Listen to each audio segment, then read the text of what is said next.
BK school of science, यदि this is BK school of science, ठीक है।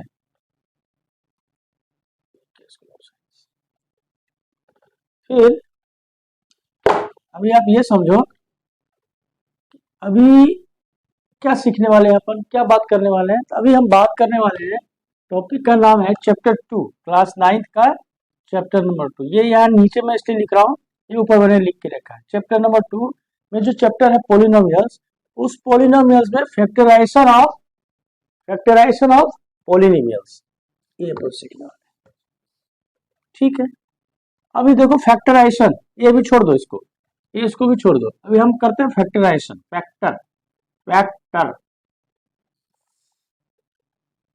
Factor किसको बोलते हैं? कोई भी एक नंबर है आपका, उस नंबर को मल्टीप्लीकेशन में कितने पार्ट में अपन उसको मल्टीप्लीकेटिव फॉर्म में लिख सकते हैं। जैसे कि मतलब एग्जांपल मैं बता रहा हूं, एक नंबर आप लो 6, नंबर है 6 को किसी 2 या 3 या 4 नंबर के मल्टीप्लीकेशन के टर्म में आपको लिखना है, तो कितने तरह से लिख सकते हैं? एक लिख सकते हैं अपन 1 मल्टीप्लाइड बाय 6 लिख सकते हैं ना, ये 6 मल्टीप्लाइड बाय 1 ये भी लिख सकते हैं, 2 मल्टीप्लाइड बाय 3, या इसी को उल्टा करो 3 मल्टीप्लाइड बाय 2, इतने तरह से लिख सकते हैं ना। यानी कि नंबर 6 का फैक्टर कौन कौन हो गए? 1, 2 और 3, ये 3 फैक्टर हो गए। तो इसमें हमने 2 नंबर को लिया है, इसमें 2 नंबर को लिया है, इसमें 2 नंबर को लिया, इसमें 2 नंबर को। लेकिन अब अगर हम तीनों नंबर को मल्टीप्लाई करेंगे, बेस्ट होगा 1 मल्टीप्लाइड बाय 2 मल्टीप्लाइड बाय 3, यानी कि 1 मल्टीप्लाइड बाय 2 मल्टीप्लाइड, ये हो गया इसके फैक्टराइजेशन। 6 को हमने क्या क्या फैक्टर, जितने फैक्टर हो सकते हैं उतने सिंपलेस्ट फैक्टर के रूप में हमने उसको क्या क्या रिप्रेजेंट किया। जैसे एक नंबर लिखो 12। अब एक तो बेसिक देखो 12 में कौन कौन से फैक्टर होंगे, ऐसे कितने नंबर है जिसके टेबल में, मतलब बेसिक टेबल में याद है किसी को, टेबल में ऐसे नंबर होते हैं, इसको लिखते 1 multiplied by 2 multiplied by 3 multiplied by 3 दूनी 6 मल्टीप्लाइड बाय 2, यानी कि इसको यहाँ लिखते हैं 1 multiplied by 2 multiplied by 2 multiplied by 3, ये इसके हो गए एग्जैक्ट फैक्टर। इसमें 1 है, 2 है, 2 है, 3 है, ये फैक्टर। ठीक इसी तरह इन द सेम वे हम कुछ जो पॉलिनोमियल्स होते, बड़े पॉलिनोमियल आमतौर पर 2 डिग्री 3 डिग्री 4 डिग्री, उसके फैक्टर कितने होंगे। मतलब कोई पॉलिनोमियल दिया हुआ, उसको किसी एक पॉलिनोमियल मल्टीप्लाइड बाय दूसरा पॉलिनोमियल मल्टीप्लाइड बाय तीसरा पॉलिनोमियल, या ऐसे करके मतलब प्रोडक्ट ऑफ पॉलिनोमियल्स के रूप में किसी एक बड़े पॉलिनोमियल को हम दिखाते हैं, उसको बोलते हैं फैक्टराइजेशन ऑफ पॉलिनोमियल। इसके तरीके एक्चुअली 2 है, लेकिन उस तरीके से पहले ये आपको एग्जाम में एक है फैक्टर थ्योरम। क्या है? Factor theorem. फैक्टर मतलब फैक्टराइजेशन करने का एक कंसेप्ट इजाद हुआ था, आविष्कार हुआ था, वो फैक्टर थ्योरम। वो क्या बोलता है, यहां मैंने लिख के रखा है। अगर मान लेते हैं कोई px आपका कोई पॉलिनोमियल है, पॉलिनोमियल और किस डिग्री का? n डिग्री का, n, जैसे कि मान लेते हैं x² प्लस 3x प्लस 2, ये कौन सी डिग्री का है? हाईएस्ट पावर कितना है? 2 है, तो इसकी डिग्री कितनी होगी? 2। ऐसा करके 2, 3, 4 कोई भी डिग्री का है, n का है, n डिग्री का है, और n जो है 1 से बड़ा है, मतलब 2, 3, 4, 5, 1, 2, 3, 4, 5। और ये जो a है, a जिस a के बारे में अभी आगे लिखे हैं, वो एक रियल नंबर है। तो कह रहा है अगर px कोई पॉलिनोमियल ऑफ डिग्री n है, एकदम समझ लो, एक थ्योरम है। अगर कोई px कोई पॉलिनोमियल है n डिग्री का, और एक कोई नंबर है जो रियल नंबर है r बोले तो रियल नंबर, अगर ऐसा है तो कह रहा है x माइनस a वो एक फैक्टर होगा अगर इफ pa इक्वल टू 0। दूसरा रूल कह रहा है, एक ये है, दूसरा कह रहा है अगर pa 0 है, x माइनस a अगर फैक्टर है, एक फैक्टर होगा अगर pa 0 होगा।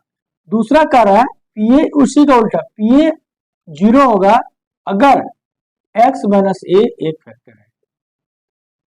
ये दो चीज को हमको प्रूफ करना है। एग्जाम में सीधा, ये बहुत इंपॉर्टेंट है, थोड़ा सा आपको समझने में दिक्कत होगा, इसी के बेसिस पे एग्जाम्पल समझोगे तो वो बहुत इजी होगा। ये थ्योरम है, थ्योरम को एकदम समझ लो। ये दो चीज है, ये जो चीज है उसी का उल्टा है। x माइनस ए एक फैक्टर होगा अगर P A equal to zero है। ए हो गया समझो जीरो, बताया था जीरो पॉलिनोमियल।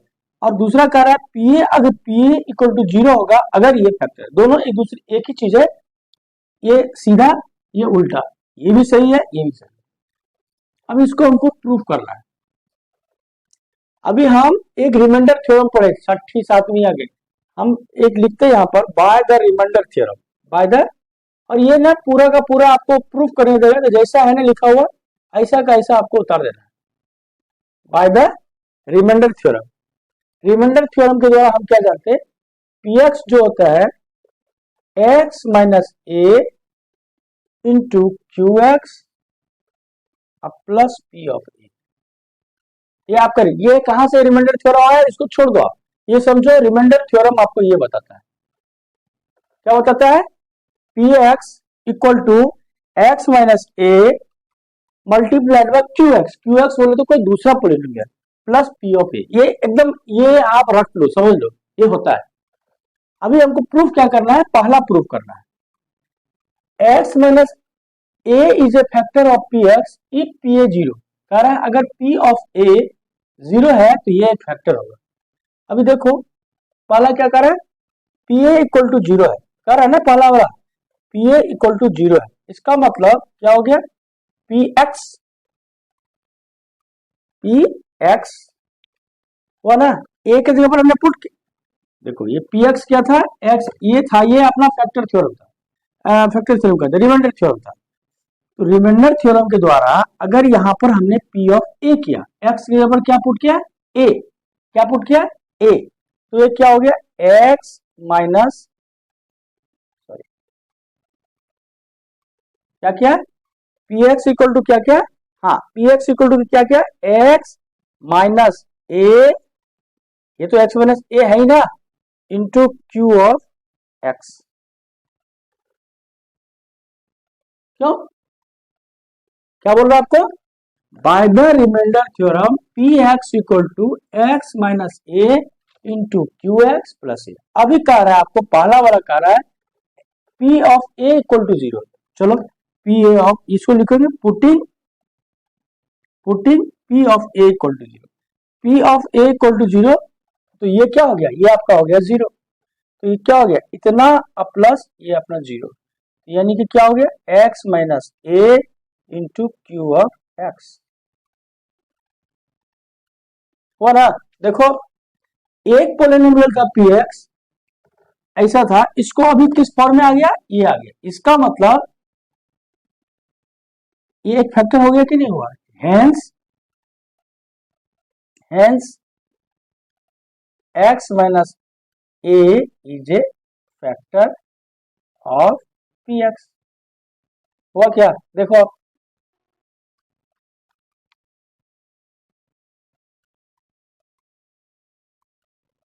अभी दूसरा देखो क्या कर रहा है, दूसरा वाला पार्ट कर रहा है एक्स माइनस ए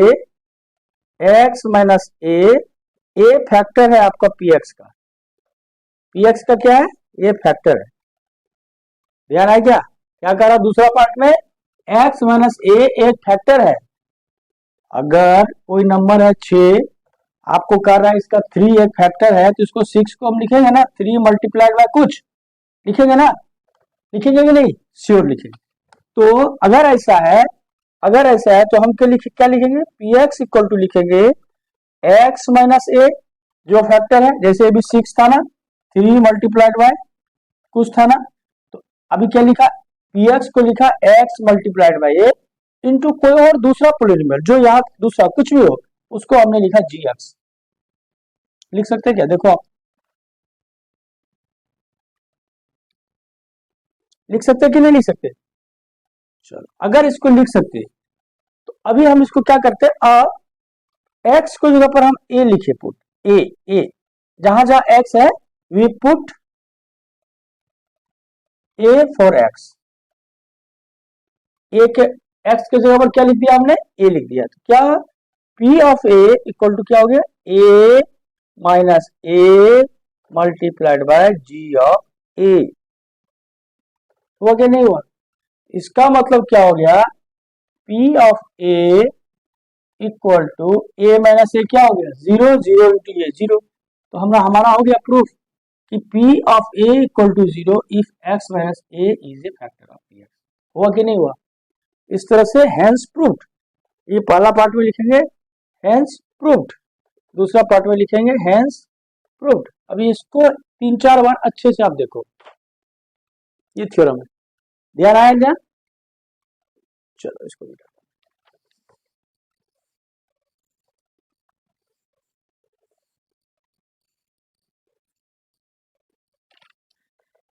हाँ, अभी कुछ को देखो, अभी थ्योरम समझने में थोड़ी सी प्रॉब्लम हो रही थी, थोड़ा सा ध्यान देना पड़ेगा 2 बार 3 बार। अभी हम क्वेश्चन देखो कितना आसान लगे। क्वेश्चन है यहाँ पर एग्जाम्पल नंबर 6।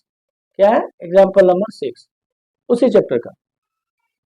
कर examine whether x plus 2 is a factor of x cube plus 3x square plus 5x plus 6 and 2x plus 4। देखो अभी अभी आराम से हो जाए। कह रहे हैं x plus 2 is a factor of इतना और इतना, ये आपको एग्जामिन करना है, ठीक? ओके, और इसका आंसर देखते हैं। अब चूंकि x प्लस 2 एक फैक्टर है, फैक्टर ऑफ पॉलिनोमियल्स, कौन सा? X cube plus 3x square plus 5x plus 6 and 2x plus 4। तो ये जो फैक्टर है इसको हम इक्वल टू 0 के बराबर पुट किए। क्यों? क्यों? फैक्टर का मतलब ही ये हुआ कि अगर कोई चीज है ऐसा, आपको 1 मल्टीप्लाइड बाय 2 ऐसा करके, ये ऐसा, इसको इसके 0 निकालने के लिए हमने क्या किया, इसको 0 बराबर कर दिया। क्या हो गया? x प्लस 2 इक्वल टू 0 का मतलब क्या हो गया? x equal to -2। बताए थे आप, बताया था आपको ना कि how to find 0 of a polynomial. तो हमने ये पॉलिनोमियल का एक फैक्टर है, इसका 0 निकाल दिया, यानी कि इस वैल्यू पर आपके ये पॉलिनोमियल 0 हो। क्या बोले, गौर से सुनो, x प्लस 2 एक फैक्टर है किसी पॉलिनोमियल का, तो वो जो फैक्टर है उसको हम 0 के इक्वल कर किए, उस 0 के इक्वल करने पर जो x की वैल्यू आई इसको बोलेंगे 0 ऑफ पॉलिनोमियल, 0 ऑफ पॉलिनोमियल, ठीक? अभी हमको चेक करना है कि ये 0 ऑफ माइनस पॉलिनोमियल जो है इसको सेटिस्फाइड करता है कि नहीं। अभी हम लिखते P x, suppose x cube plus 3x square plus 5x plus 6, और दूसरे तरफ लिखते 2x प्लस 4। अभी हम लिखते, इसको लिखते पी एक्स, इसको लिखते हम क्यू एक्स। अभी हमारा क्या निकला है? 0 -2, यानी कि यहां पर लिखते पी ऑफ -2, पी ऑफ -2। अब पुट करो, -2 का क्यूब प्लस 3 -2 का स्क्वायर प्लस 5 इंटू -2 प्लस 6। तो क्या हो गया? -2 का स्क्वायर क्या करेंगे? -8 प्लस 3 मल्टीप्लाइड बाय -2 का स्क्वायर प्लस प्लस प्लस, ये हो गया 4, ये 5 दूनी 10 -10 प्लस 6। इसका मतलब हो गया, ये देखो -8 और -10, ये हो गया -18, ये हो गया 12 और ये 6, यानी कि 18, यानी कि -18 प्लस 18, यानी कि ये हो गया 0, हो गया 0। यानी कि इस पॉलिनोमियल का जो 0 निकला उस वैल्यू पर ये पूरा पॉलिनोमियल 0 है, इसका मतलब सही में वो एक फैक्टर है। Hence, so x plus 2 is a factor of px। px बोले तो ये x cube plus 3x square plus 5x plus 6। अब इसको पुट करो, अब यहां लिखते q ऑफ -2, पुट करो 2 इंटू -2 प्लस 4, 2 इंटू -2 -4, ये प्लस 4, ये हो गए 0। So -x plus 2 is a factor of qx equal to 2x plus 4। Simple है ना? ध्यान से देखो, जो फैक्टर है ये इस पॉलिनोमियल का फैक्टर है, इस फैक्टर को हमने किया 0 के इक्वल। इससे x की वैल्यू निकली, इस x की वैल्यू जो निकले इसको लिखिए जीरो ऑफ पॉलिनोमियल। अब जीरो ऑफ इसका पॉलिनोमियल तो है इस फैक्टर का, अब यहाँ पुट करके हम देखते हैं, अगर पी एक्स इतना दिया हुआ पी ऑफ -2 ये पूरा जीरो आ गया, क्यू एक्स दिया हुआ है क्यू ऑफ -2 ये जीरो हो गया। अगर ये दोनों सेटिस्फाइड हो गए यानी कि ये भी जीरो है ये भी जीरो है, इसका मतलब सही में ये जो है x+2 एक फैक्टर है। ध्यान आ गया क्या? चलो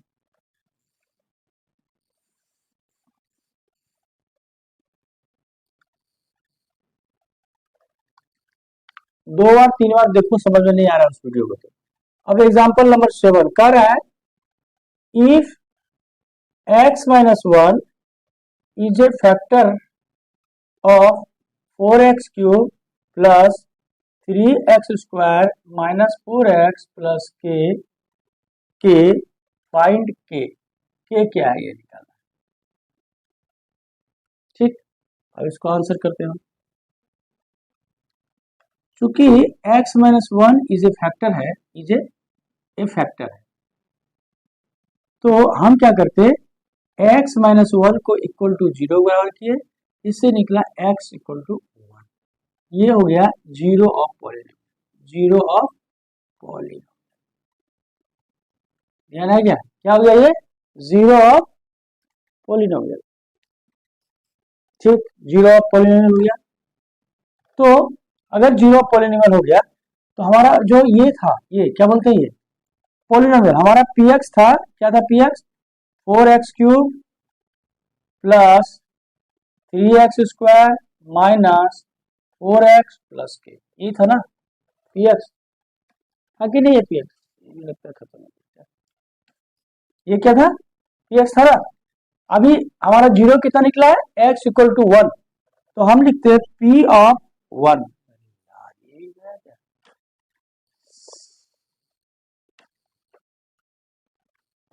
P ऑफ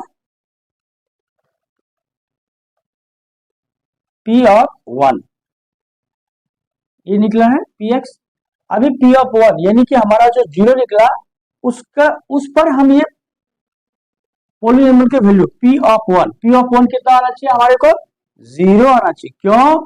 क्योंकि एक फैक्टर है, अगर वो फैक्टर है उस फैक्टर को जीरो करने के बाद जो जीरो निकला जिसको बोलते हैं जीरो एक्सप्रेशन, उस वैल्यू पर ये पूरे पॉलिनोमियल की वैल्यू क्या आनी चाहिए? 0 आनी चाहिए। तो P ऑफ 1 क्या आना चाहिए? 0। तो P ऑफ 1, अब px इतना था, इसमें 1 पुट करो, 4 into 1³ plus 3 into 1² minus 4 into 1 plus k equal to 0। निकला कि नहीं? ठीक, अब इसको सॉल्व करते हैं अपन। क्या लिखेंगे? 4 into 1³ 1 plus 3 1² 1 minus 4 plus k equal to 0। अभी देखो यहाँ क्या, 4 को अभी किए दिए कितना निकला? 4, 3 को कितना निकला? 3 minus 4 plus k equal to 0। तो ये प्लस 4 माइनस 4 इक्वल टू 0, तो k की वैल्यू क्या निकली? 3। k की वैल्यू क्या निकली? 3 नहीं, ये 3 उस साइड है, k की वैल्यू क्या निकली? -3। तो क्या निकाला हमने? कह रहा है अगर इस पॉलिनोमियल का x-1 एक फैक्टर है तो k निकालो। ठीक, अगर ये फैक्टर है इसको फैक्टर को हमने 0 के इक्वल किया, इससे जो x की वैल्यू निकली उसको बोलेंगे इस पॉलिनोमियल का 0, जो अपन पिछले क्लास में सीख चुके हैं। अभी इस चूंकि ये 0 पॉलिनोमियल है यानी कि x के इस वैल्यू के लिए पूरी पॉलिनोमियल की वैल्यू कितनी होनी चाहिए? 0। तो px हमको ये दिया हुआ है, तो p ऑफ 1 कौन सी वैल्यू है? ये 0, p ऑफ 1 भी 0 होना चाहिए। तो p ऑफ 1 में 1 पुट कर दिया, पूरा ये 0 हो गया, इसको सॉल्व कर दिया। क्लियर हुआ कि नहीं हुआ? क्लियर हो गया? अभी आपको केवल मैंने 2 एग्जांपल बताया है, केवल 2। क्या होता है? केवल 2 एग्जांपल। अभी एक मोटा मोटी बात समझ लो, आगे अपन नहीं जाते। मोटा मोटी बात ये है कि अगर मान लेते हैं ये आपका कोई पॉलिनोमियल है x, px, ये पॉलिनोमियल का फैक्टर है एक x माइनस a और दूसरा फैक्टर है x माइनस b। मान लो ऐसा करके लिखा हो, अगर ये फैक्टर है, अगर अब कह रहा है x माइनस a आपका एक क्या है? फैक्टर है ना? फैक्टर, तो फैक्टर है तो हम क्या करते हैं, x माइनस ए को 0 के बराबर करते हैं। इससे हम x की वैल्यू निकालते हैं a। इसका मतलब अगर px अगर आपका कुछ है, मान लेते हैं x to the power n minus 1 ऐसे कुछ है, तो ये p x की वैल्यू अगर आपको a पुट करो, ये वैल्यू हो जाएगी 0, हो जाएगी 0, ठीक ना, ये समझ लो। और यही अगर x माइनस बी है, उसी तरह x माइनस बी होता, ये फैक्टर होता तो निकलता x इक्वल टू बी, यानी कि इसी तरह p ऑफ b भी जो होगा वो भी होगा आपको 0। ध्यान है क्या, आगे समझा। यानी कि आप ये समझो कि कोई पोलिनोमियल है, कोई पोलिनोमियल है, इसको अगर किसी दो फैक्टर के रूप में आप मल्टीप्लाई करो, मान लेते हैं ये फैक्टर को करो आप इक्वल टू 0, इससे वैल्यू निकालो x की, जो वैल्यू x की निकले उसको बोलते हैं जीरो ऑफ पोलिनोमियल। क्या बोलते हैं, जीरो ऑफ पोलिनोमियल। अब जब जीरो ऑफ पोलिनोमियल निकल गया, इस वैल्यू पे, ये जो जीरो निकला पोलिनोमियल, इस वैल्यू पे ये पूरी पोलिनोमियल की वैल्यू ये होनी चाहिए 0। ध्यान है क्या। इस तरह से हमने थोड़ा सा एक फैक्टर थ्योरम और ये सीखा। आगे जो अभी नेक्स्ट वीडियो होगा उसमें आपको सोल्व करना है फैक्टराइजेशन कैसे करेंगे, इसके बेसिस पे फैक्टर थ्योरम पर और एक स्प्लिटिंग द मिडिल टर्म, उस दोनों बेसिस पर हम आगे सीखेंगे। उम्मीद करते हैं वीडियो अच्छा लगा होगा। इसको आप 2-3 बार देखो, कितने बार, 2-3 बार देखो, फिर क्लियर होगा। Okay, thank you.